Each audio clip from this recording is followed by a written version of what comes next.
Hey guys, it's Caitlin. So in this week's video, we are going to be doing all the books I read in May and June. Combined, there's not a lot of books. I think there's like 7 in total because I graduated, had prom, end of the year high school kind of things, and also exams. So I'm pretty sure there's like 7 books in total, maybe like an honorable mention or 2 as well of the books I'm currently reading. But I thought I'd just kind of show you guys what books I've been up to recently because we didn't do one for May. So I'm combining May and June. So let's get started. Okay, so obviously starting off in May, the very first book I read in May was Training the Heart by Paisley Hope. This is book number 2, I believe, in the Silver Pines series. This is a cowboy romance series I'm absolutely in love with. So this book basically takes on our characters. We have Wade Ashby, one of the siblings from the first book. Wade Ashby is the owner of the Silver Pines Ranch, and he's very grumpy and he doesn't open up to anyone really. And then you meet Ivy Spencers, who is going to be the new horse trainer while Wade's current horse trainer is on maternity leave. And she's very, like, quite literally the opposite. She's sunshine, she's bubbly, she's a singer, she's like very like whimsical. And he ends up being attracted to her, and they're working together, and she's trying to crack his grumpy interior. So I absolutely love this book. I rated this book 4 stars. I didn't rate it 5 stars just because I didn't get like that initial 5-star feeling the whole book. Some of it could be a very tiny bit slow for me, but I really did like this book. And if you're looking for a cowboy romance series that gives Chestnut Springs, you found it right here, and it's Canadian, so that's amazing as well. That is the first book I read in May. Okay, the second book I read in May was Queen of Shadows by Sarah J. Maas. This is, depending on the reading order for me, this was the 5th book in the Throne of Glass series. If you didn't know, I've been reading the Throne of Glass for like since January. I started this first book, The Assassin's Blade, and I have just been binging and absolutely loving every single second of being in this universe. I rated this book a 5 stars. This is kind of like the precursor to like the big stuff happening in the last 3 books. And just kind of like watching everything go down and seeing character development and just kind of like seeing how high stakes each character is within the Throne of Glass Kingdom world. It was really nice and I loved it. So this series is, I believe it's 8 books. Correct me if I'm wrong. And I'm loving it so much. I got a tattoo of it. I'll show you guys in a second. But this was the second book I read this month. And I definitely 100% wholeheartedly recommend the Throne of Glass series. If you wanted to see my Throne of Glass tattoo, it is right here on the rib and it says to whatever end. I'm absolutely in love. I got that for my birthday. Anyways, let's keep going. That being said, I'm currently in the middle of the next 2 books, but I have been reading them for like from May up until now. I'm still reading them, kind of taking a little break at the moment, but the Throne of Glass tandem read. We have Empire of Storms and Tower of Dawn. If you don't know what a tandem read is, basically these books are interconnected, so it's the same exact timeline. It's just following different characters. So this one follows Kale, Nezra, and Irene. And so I tabbed them because this book is in the same timeline following like Aelin, Rowan, Dorian, just everyone else aside from those 2 characters. And because they're in the same timeline, basically you tab them and you read them like interconnected. So I'm on page 282 of Tower of Dawn, and I'm on page 235 of Empire of Storms. I haven't read any this month just because I'm in the middle of so many other books right now, but I want to get back to them. These are our honorable mentions of May because I did start them in May. Final book, I know it's crazy this month. These past 2 months have been so bad for reading for me. The final book I read this month happened to be The Alchemist by, I don't remember the author's name. I rated The Alchemist a solid 3 stars. Personally, I didn't feel like the connection to it as much as I would have liked to, and I feel like that kind of just reflects off The Alchemist being a novel I read for school and like did so much schoolwork on it, kind of wrecked it for me. I do see why people would really like it because it offers amazing life lessons and you just kind of get to be in Santiago's world. If you don't know what the book is about, it's basically about a shepherd named Santiago, and he keeps having this reoccurring dream of finding a treasure. So he goes to this old lady who apparently is she's like a palm reader. She can kind of like predict your fate, your future, and she tells him, you need to go to the pyramids in Egypt and find this treasure. And he thinks she's crazy, but then people keep coming along and guiding him and say, you need to do this. This is your personal legend. And you kind of just get to learn a lot of life lessons about the different paths you take in life and how they affect you depending on the route you choose. And I just didn't connect to it personally myself, so that's why I only rated it 3 stars, but I do believe it's a good read that everyone should read if you're kind of struggling to find what you want to do with your life. So I rated that 3 stars. Okay, so the first book I read in June, freshly getting my Kindle, trying Kindle Unlimited books, was Empire of Flame and Thorns. I have my little reading journal here that says I gave it 3 stars, but reflecting back, I can't even remember the main characters' names. I'm gonna give it a 2, honestly, 2.25 if we're being generous, which really disappointed me because I like to look up books before I read them on Book Talk and see kind of like their opinions on the books. That kind of really determines if I want to read the book or not. And everyone's like, this book deserved its own video. It's so amazing. It's 5 stars, it's 6 stars, so I was really excited. I didn't like it one bit. I did not like it one bit. So it's basically about our female main character. I can't remember her name again. She is Fae. So the Fae are overruled by like these half dragon, half human, I forget what they're called. And they're stuck in this in this kingdom and they can't get out. But I think it was like 100 and something years, they have essentially, they were called the Tournament Trials. Kind of think like Hunger Games, where if they pass all the trials, whoever passes them officially is allowed out of this kingdom and is essentially free. So our main character, she ends up getting into the trials and she meets our main male character, which is one of like the dragon fae things, and he somehow feels an attraction towards her. And that's all I'll say. It sounds really good. Like, if I was, like, just from describing this book, I'm like, oh, this sounds like a good book. No, it didn't do it for me. It really didn't do it for me. I was kind of, like, forcing myself to get through a book because a book has to be insanely bad for me to DNF it because I'm, like, I still need to push. Sorry, my cookies are done. I still need to push through. I still need to read it. But this book almost got DNF'd. That's how much I didn't like it. I'm sorry.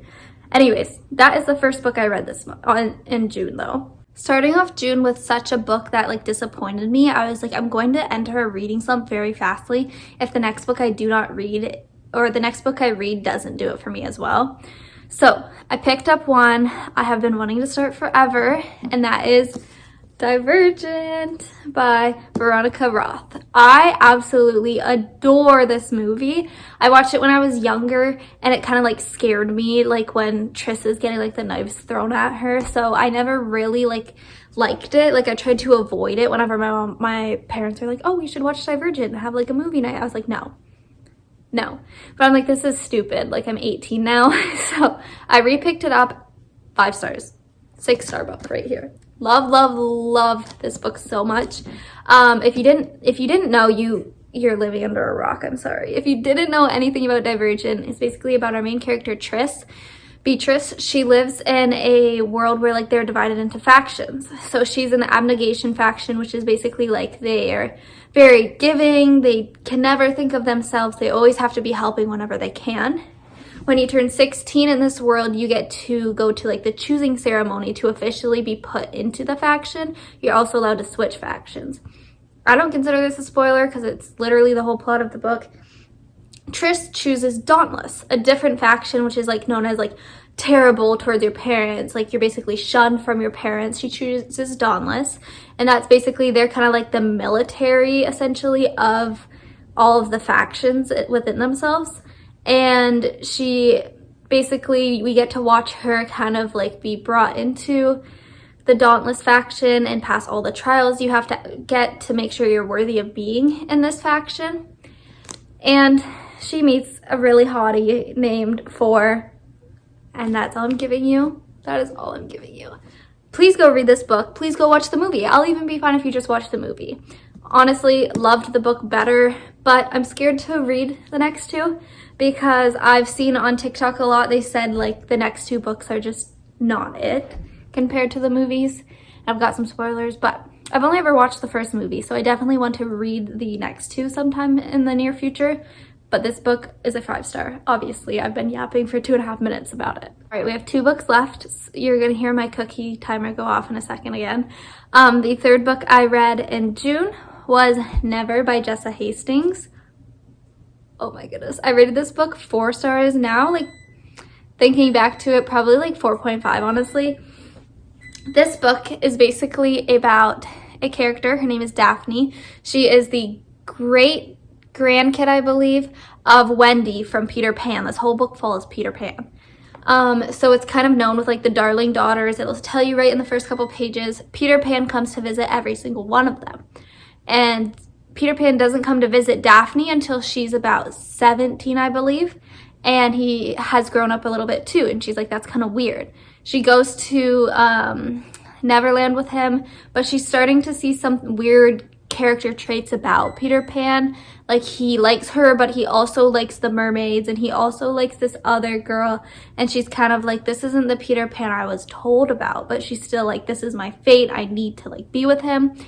Then she meets Captain Hook's son, Jameson Hook, and she's like, wait though, he's actually really nice despite, oh my goodness, despite what I've heard about Captain Hook, and it's kind of a love triangle. The only reason I didn't rate this book 5 stars, Peter Pan has always been one of my absolute favorite Disney movies, despite, I'm gonna put this out there, I do not agree with the racial tactics of the movie. I really don't agree with that at all. I just grew up with Peter Pan a lot, and so I don't agree with those parts, but overall I did really like the movie. The one thing I didn't like about this book, okay? I have to go get my cookies out. I'll be back. The cookies are finally done. The one thing I did not like about this book was how like flighty and just like naive, I guess you'd call it, Daphne was. Coming from someone who is freshly 18, so I'm literally like basically the same age as Daphne, I've never met someone as naive. Like, she goes off with Peter Pan, she's loving him, he kisses another girl, and she's like, oh, but it's okay. And then he does it again, and she's like, no, And then she goes to Jameson Hook, and she's like, he's great, whatever. He does something bad to her, and she's like, Peter's looking pretty good right now. And she goes back to Peter. I really didn't like that. I was like, girl, do so much better for yourself. Also, at the end, it kind of felt like something happened within like the last 30 pages that's essentially setting up for another book. I'm aware of that, but it was kind of just like, felt like a rush. This book's getting long, I need to end it. I didn't really like that. And then obviously Peter Pan's does tend to be a little bit racist or like misinformed on proper terminology, and I really didn't enjoy that either. That's why it's not a 5-star for me. It was, however, like a 4.25, 4.5 for me. I really need the second book to come out, and I don't even know if she's ready yet. So there's the third book. I'm talking way too long. The very last book I read in June was My Fault by Mercedes Ron. Does this cover sound familiar to you? Because it sounded familiar to me when I went to the bookstore. Ended up finding out it is the book that the movie My Fault and My Fault London on Amazon Prime is based off of. If you don't know what it's about, for one, I rated this 5 stars, so go read it. It's basically about a girl. Her name is Noah. Her and her mom are moving to California in the book because her mom has found this rich man from California, and she married him, and now they're moving. Noah has a really bad traumatic past with her father, so they're trying to get like a fresh start. She goes in and she meets her new stepbrother, whose name is Nicholas. And Nick essentially is like your rich, snotty, bad boy stepbrother, and they instantly hate each other. But as they get to know each other more, they start to develop feelings for each other, and they're trying Obviously, there's step siblings that shouldn't really happen, and it's messy and it's dramatic and it's amazing. So 5 stars. I want to go buy. If I wasn't on a book buying ban, I would be buying the second book right the frick now. Those are all the books I read in May and June. So I hope you guys enjoyed today's video. I wanted to, once again, combine May and June together because I was like, you're not really going to like it if I'm only talking about 3 books in a whole video. Hopefully this month, July, I will read more. I'm currently 2 books down and I'm about halfway in 2 more right now. So hopefully July will be a bit better. I have a really busy month this month, and I plan to be making a reading travel vlog because I am going traveling within this month as well. But with that being said, I hope you guys enjoyed today's video. It was tons of fun to film. I always enjoy reminiscing and going back into all the books I read in the month, and I hope you guys enjoy it, and I will see you guys next time. I'm trying to be more consistent with filming, so we're trying to get just had like a brain malfunction. We're trying to get a video every week. So hopefully that'll happen. Anyways, I hope you guys enjoyed, and I will see you guys next time. Bye!